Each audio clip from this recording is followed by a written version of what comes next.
anak-anakku yang hebat semua.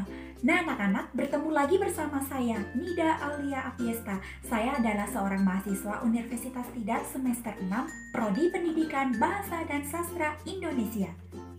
Assalamualaikum warahmatullahi wabarakatuh. Halo anak-anakku yang hebat semua. Bagaimana kabar kalian hari ini? Alhamdulillah, jika hari ini kalian dalam keadaan sehat, Ibu sangat bersyukur sekali. Semoga kalian senantiasa diberikan kesehatan ya anak-anak.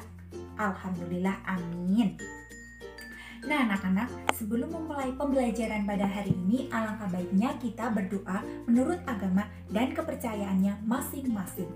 Nah, untuk itu sebelum berdoa, Ibu akan memberitahu lagu berdoa. Untuk itu, simak nada suara Ibu dan tirukan ya anak-anak. Baik. Di tangan ini ada doa, di mulut ini ada doa, di hati ini ada doa, esok lusa tetap berdoa. Berdoa dimulai. Selesai.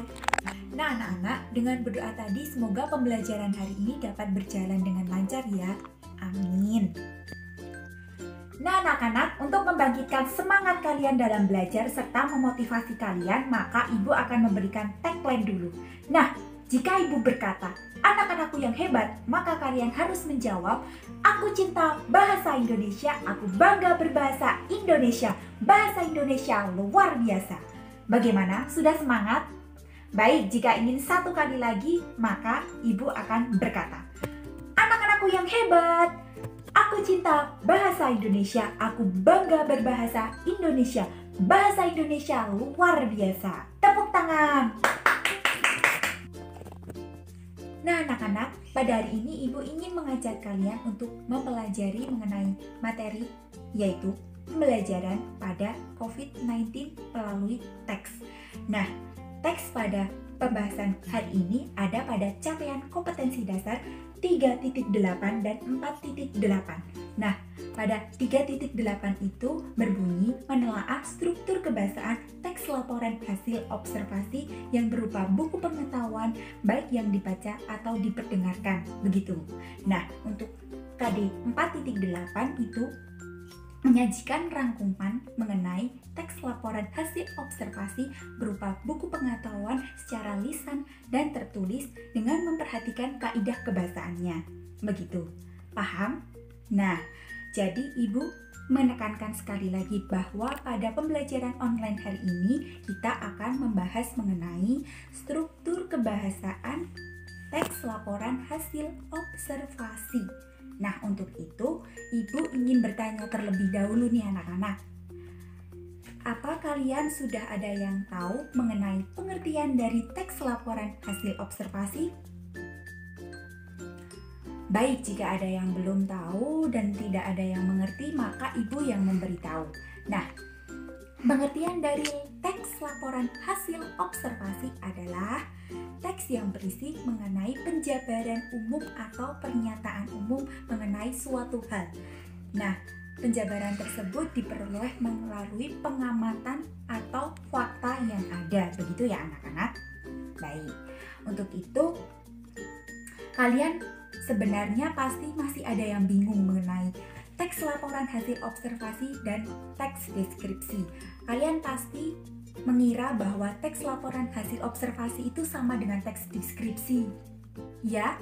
Nah, benar kan ada yang mengira begitu? Ibu ulangi ya, bahwa teks laporan hasil observasi itu jauh berbeda dengan teks deskripsi. Nah, perbedaannya itu adalah bahwa teks laporan hasil observasi berisi mengenai pernyataan umum dan biasanya mengkelompokkan atau mengklasifikasikan topik-topik yang sedang dibahas, begitu. Paham? Baik, alhamdulillah. Jika teks deskripsi mengenai berisi teks yang lebih spesifik dan biasanya menjelaskan secara detail, begitu ya anak-anak? Baik, sudah paham? Alhamdulillah. Tepuk tangan dulu untuk kita semua. Nah, anak-anak, misalnya saja kalian akan membuat teks laporan hasil observasi tentang pembelajaran di masa COVID-19. Nah, pasti kalian sebelumnya sudah menyiapkan poin-poin penting seperti, adanya kurikulum 2013 yang belum terpenuhi, begitu. Yang kedua, adanya konsep merdeka belajar. Yang ketiga, adanya wabah dari COVID-19. Dan yang keempat, adanya upaya pemerintah untuk mengatasi COVID-19. Nah, anak-anak, tetapi sebelum itu kalian harus mengingat-ingat bahwa untuk membuat teks laporan hasil observasi itu ada 3 struktur yang harus dipenuhi. Apa itu? Baik, jika untuk mempermudah kalian dalam mengingat teks laporan hasil observasi pada strukturnya, maka kita singkat saja menjadi UBAN. Nah, U itu adalah simbol untuk deskripsi umum dan BA adalah simbol mengenai deskripsi bagian dan N adalah simbol mengenai deskripsi manfaat. Jadi anak-anak, berikut ini adalah contoh dari struktur teks laporan hasil observasi. Nah, struktur yang pertama adanya deskripsi umum, yaitu struktur yang berisi tentang paparan umum yang akan diulas. Misalnya pada contoh berikut ini yaitu informasi umum mengenai pembelajaran pada masa COVID-19. Struktur yang kedua adalah deskripsi bagian, yaitu perincian detail mengenai macam atau jenis pengelompokan yang diulas. Misalnya, pada contoh berikut ini adalah uraian mengenai golongan guru. Dan yang terakhir, adanya struktur deskripsi manfaat. Nah, di sini biasanya dibahas mengenai manfaat yang sedang dibahas. Nah, pada contoh berikut ini adalah manfaat yang diperoleh dari pembelajaran pada masa COVID-19. Nah, anak-anak, itu tadi adalah contoh dari struktur teks laporan hasil observasi. Sementara itu, kalian juga harus mengingat bahwa dalam teks laporan hasil observasi itu juga ada kaidah kebahasaannya. Nah, kaidah kebahasaan dari teks laporan hasil observasi ada 5. Nah, yang pertama itu adalah kalimat definisi. Nah, kalimat definisi adalah kalimat yang mendefinisikan tentang sesuatu yang menandai verba definitif. Misalnya saja pada contoh, ialah, adalah, yaitu, yakni. Yang kedua adalah kata kerja material. Nah, kata kerja material itu adalah kata kerja yang dapat diamati. Misalnya saja ketika melakukan suatu pekerjaan. Contoh, memasak, membaca, menulis, menyanyi, berhitung. Yang ketiga adalah istilah teknis. Istilah teknis adalah istilah yang ada pada pemaparan topik teks laporan hasil observasi yang sedang dibahas. Misalnya saja pada contoh teks tadi, pembelajaran pada masa COVID-19. Nah, itu tadi adalah ada istilah penting, yaitu ODP, PDP, OTG, New Normal. Nah, yang keempat itu adalah kata benda. Nah, anak-anak, kalian harus menyadari bahwa semua yang ada di lingkungan kita sekitar adalah kata benda semua. Baik itu meja, baik itu sapu, baik itu buku, itu adalah kata benda. Paham? Baik. Nah, yang kelima adalah adanya kalimat kompleks dan simpleks. Nah, kalimat kompleks itu adalah kalimat yang terdiri dari satu klausa atau kalimat tunggal. Nah, sedangkan kalimat simpleks adalah kalimat yang terdiri dari dua klausa. Dan biasanya ada kata konjungsi, begitu ya.